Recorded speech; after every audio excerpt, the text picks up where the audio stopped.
Hello mga kailongga, mayong aga sa aton tanan. So for today's video nga po mga kailongga, tara po samahan niyo po ako. Magluto po tayo ng atin pong pananghalian. Ang lulutuin po pala natin for today's video mga kailongga, ang tinatawag po namin ditong kamansi. At hindi ko rin po alam kung ano po yung tawag dito sa ibang lingwahe. Pagkatapos nga po natin itong tadtarin mga kailongga, huhugasan po natin ito ng mabuti. Oo, baka naman po meron pa po dito yung mga gatuwad-tuwad.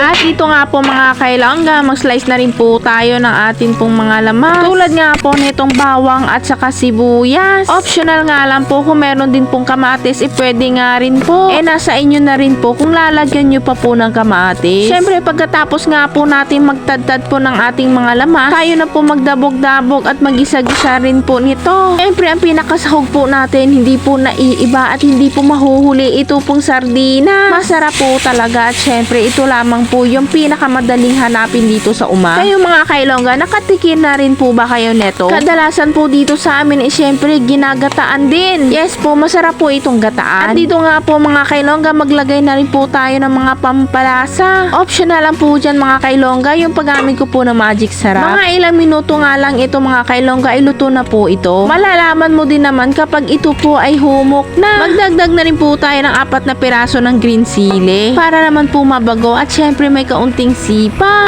At ito na nga po mga kailongga, luto na po ang ating ginisang kamansi with sardinas. Agay, maubos dumantana ning bahaw siniba.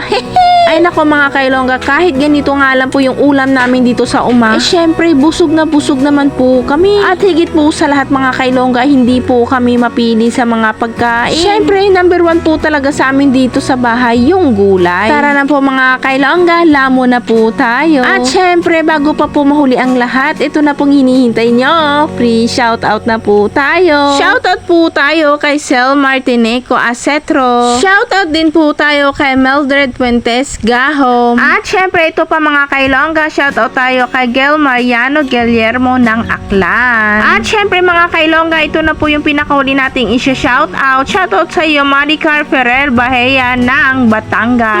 Maraming salamat po talaga sa inyong mainit-init na suporta. Lalong-lalo na rin po doon sa mga nagfa-follow, nagla-like ng atin pong Facebook page. At syempre lalong-lalo na rin po yung mga nagre-react, nagko-comment, nag-share ng atin pong mga videos. Kung wala po kayo, wala din po ako ngayon dito. At sana mga kailongga, wag po sana kayong magsawang manood po ng ating mga vlog.